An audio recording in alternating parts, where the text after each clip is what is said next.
So guys, जैसा कि हमने पिछले एपिसोड में देखा कि थ्री हेडेड बिस्ट को देखकर सभी डर गए थे, क्योंकि प्राचीन समय के युद्ध के दौरान उसने कई सारे शहरों को बर्बाद कर दिया था और वो यहाँ पर सभी की टेक्निक्स को चुराने आया था। इसीलिए उसने सभी के अंदर अपने टेंटिकल्स को फंसा दिया, पर वो शियाओ की बॉडी को भी भेद नहीं पाया और टाइम पावर से शियाओ ने उसे दूर कर दिया। थ्री हेडेड बिस्ट समझ चुका था कि वो इसे मार नहीं सकता, इसीलिए उसे अलग जगह पर लेकर गया, पर उसकी चाल उल्टी पड़ गई, क्योंकि अकेले में शियाओ अपनी पूरी पावर का इस्तेमाल कर सकता था। उसने उसका एक सर काट डाला और नष्ट कर दिया। शियाओ के पास गोडेस लियू की पावर थी, जिससे नाइन हेडेड बिस्ट अपनी पावरफुल टेक्निक का इस्तेमाल करने के बावजूद भी जीत नहीं पा रहा था और शियाओ ने उसके दूसरे हेड को भी नष्ट कर दिया। स्पाइडर हेड ने अपने कई सारे बेबी स्पाइडर के रूप में खुद को बदल लिया, जिससे उसने शियाओ को ब्लड ट्रैप में फंसाने की कोशिश की, पर शियाओ ने आसानी से उस ट्रैप को भी तोड़ दिया और उसे पूरी तरीके से खत्म कर दिया था। नेदर वर्ल्ड की लेडी पेटिशनर ने जब ये देखा तो हैरान हो गई। उसे मोदाओं पर काफी गुस्सा आ रहा था, क्योंकि उसने अपने कबीले को धोखा दिया, इसीलिए वो उस बैटल रियल्म को बर्बाद करने लग गई थी। फिर अब हम देखते हैं कि शियाओ लगातार एक अलग ही जगह पर गिरता ही जा रहा था और उसकी बॉडी से एनर्जी पार्टिकल के रूप में लगातार निकलती जा रही थी। शियाओ को अचानक होश आ जाता है। वो अपनी ऐसी हालत देख हैरान था। वो महसूस करता है कि उसकी बॉडी मानो नष्ट हो रही है, पर उसकी सोल बची हुई थी। तभी उसे पास में समय के एक टुकड़े यानी टाइम फ्रेगमेंट के होने का एहसास होता है और वो जैसे ही पास में टच करता है तो पास की कुछ झलक दिखाई देती है। जब उस नेदर वर्ल्ड की लेडी पेटिशनर ने जब बैटल रियल्म पर हमला किया तो सभी पेटिशनर भागकर बाहर आ रहे थे। वो लेडी पेटिशनर काफी गुस्से में थी कि मोदाओ, तुमने हमें धोखा दिया। हमारे इमोर्टल लॉर्ड को रुष्ट करने की सजा तुम्हें जरूर मिलेगी। अभी हम तुम्हारा कुछ नहीं बिगाड़ सकते, पर जब पूरे नेदर वर्ल्ड की फौज यहाँ आएगी हम तुम 9 हेवन एंड 10 रियल्म की पूरी दुनिया को भी बर्बाद कर देंगे। ये कहकर वहाँ से चली जाती है। सभी पेटिशनर बाहर आ गए थे। तभी 10 रियल्म डायग्राम में से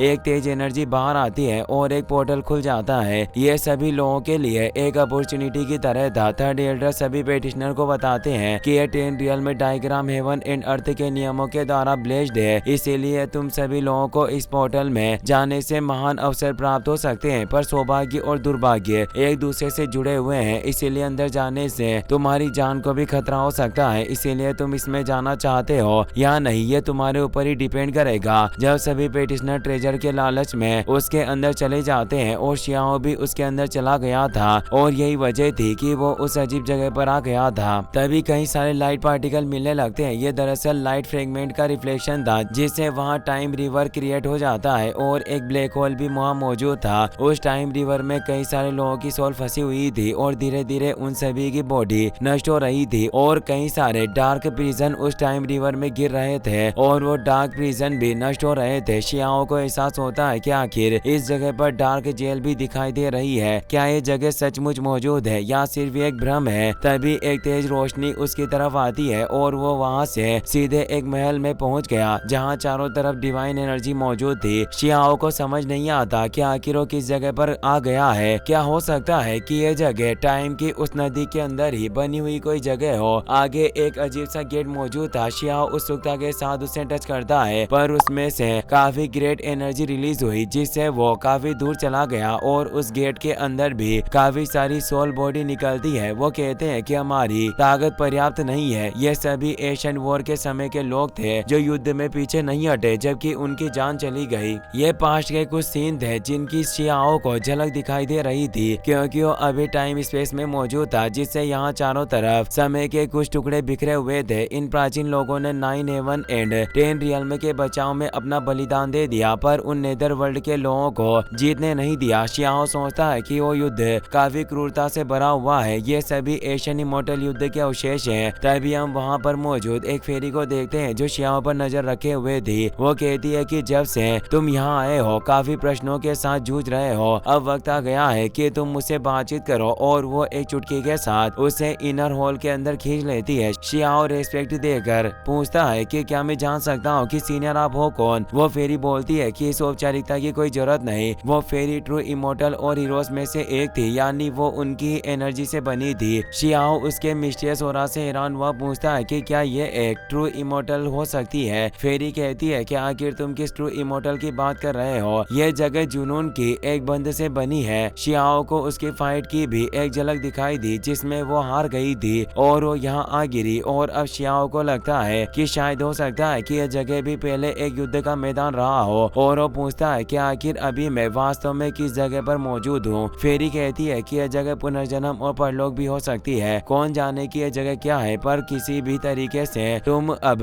उस नश्वर संसार में नहीं हो जहाँ तुम रहते हो। शियाओ सोचता है कि मैं अभी तक मरा नहीं तो आखिर पुनर्जन्म के स्टेज में कैसे हो सकता हूँ। और वो कहता है कि मैं अभी भी असलियत में तो उसी नश्वर संसार में मौजूद हूँ, बस मेरी आत्मा यहाँ है। फेरी बताती है कि तुम्हें किसने कहा कि पुनर्जन्म को प्राप्त करने के लिए मरना जरूरी है। शियाओ कहता है कि मेरे लिए यहाँ आना सिर्फ एक ट्रिप की तरह था। फेरी बताती है कि पुनर्जन्म को समय के हिसाब से नहीं नापा जा सकता, अगर देखा जाए तो एक क्षण में भी पुनर्जन्म लिया जा सकता है और एक पल में देखा गया सपना भी पुनर्जन्म का रास्ता दिखा सकता है। शियाओ बोलता है कि तुम्हें कहना चाहती हो कि अगर कोई ध्यान लगाकर बैठता है और उसकी आत्मा अगर वॉइड में भटक रही हो, साथ ही उसका मन ग्रेट दाओ में निवास करता हो, तो क्या इस वक्त भी पुनर्जन्म प्राप्त किया जा सकता है। फेरी हमें जवाब देती है और वाइन पीने लगती है। शियाओ से इस लेसन के लिए थैंक्स कहता है। फेरी कहती है कि मैंने अनंत वर्षों से चले आ रहे बेकार विचारों को सहा है, क्योंकि उसके पास जो वाइन मौजूद थी उनमें इस संसार के सभी विचार मौजूद थे जिनका वो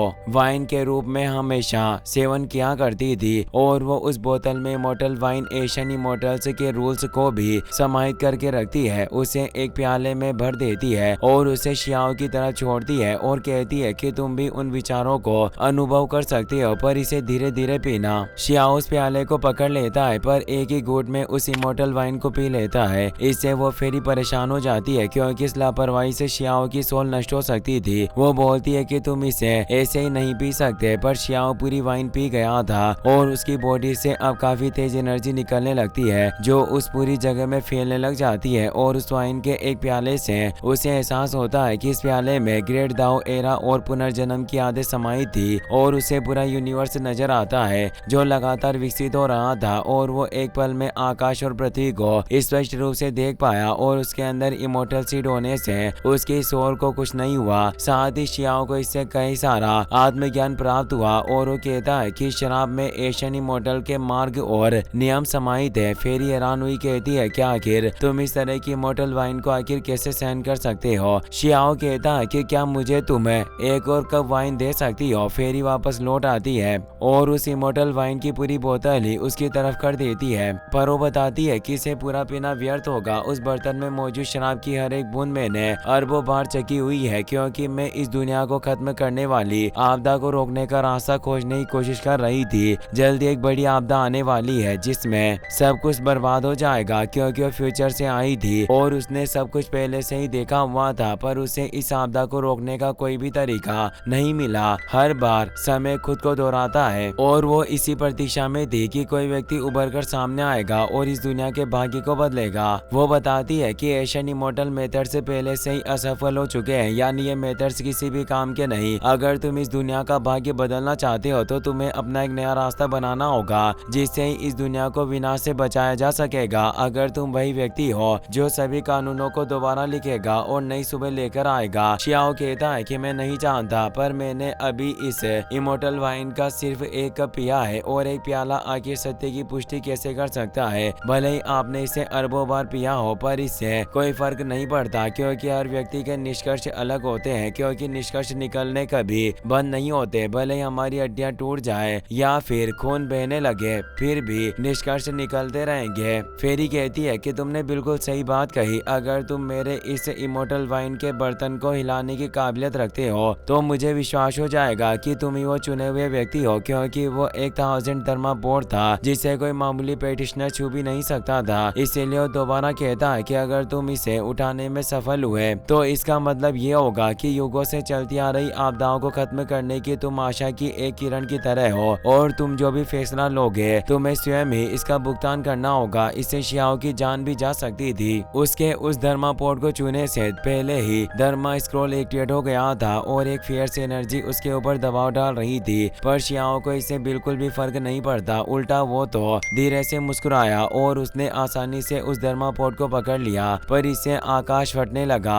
और उस पर कई सारे बिष्ट हमले एक साथ होने लग गए थे। थे, पर शियाओ इन हमलों पर ध्यान नहीं देता और उस थर्मापोर्ट से एक बूंद अपने मुंह में डाल लेता है, जिससे काफी तेज एनर्जी निकलती है और वो सभी हमले बंद हो जाते हैं। अब शियाओ उस प्याले को दूर फेंक देता है और उस पूरी इमोर्टल वाइन को ही जल्दी से पीने लग जाता है। इससे इतनी फियर्स एनर्जी निकली कि वो बिस्ट और बाकी सभी चीरते हुए पत्थर नष्ट हो गए और शियाओ की डिवाइन बॉडी पीछे नजर आ रही थी। फेरी हैरान हुई कि इसने इतने बड़े कर्म को सहन किया। वास्तव में तुम हो कौन जो इतना बड़ा अस्तित्व रखते हो? तभी वहाँ किसी के हंसने की आवाज आती है। वो कहता है कि फाइनली मैं तुम्हें ढूंढने में कामयाब हुआ। वहाँ आसमान में क्रेग उत्पन्न होने लगे और एक पोर्टल से जाइंट इविल एनर्जी से भरा हुआ हाथ तेजी से शियाओ की तरफ बढ़ रहा था। शियाओ को काफी पावरफुल विदेशी क्षेत्र का और महसूस हो रहा था, जिसका वो सामना नहीं कर सकता था। इसीलिए फेरी तुरंत आगे आ जाती है और वो इमोर्टल वाइन को डाल की तरह इस्तेमाल करती है, पर उस हैंड से कई सारे ब्लैक एनर्जी बॉल बाहर आ गई जो उस तरफ बढ़ रही थी। फेरी बताती है कि वांग तुम्हें मारने के लिए उन विदेशी दुश्मनों ने एशियन एरा के समय को पार कर लिया और ये अपने धर्मा बॉडी की मदद से हमला कर रहा है। वास्तव में काफी बेशरम है। शियाओ भी बचाव के लिए कुनफेंग टेक्निक को एक्टिवेट करता है, पर उस विदेशी ओरा में इतनी शक्ति थी कि वो कुनफेंग टेक्निक बिखर जाती है। शियाओ परेशान था क्योंकि आज से पहले उसने इतना पावरफुल ओरा कभी महसूस नहीं किया।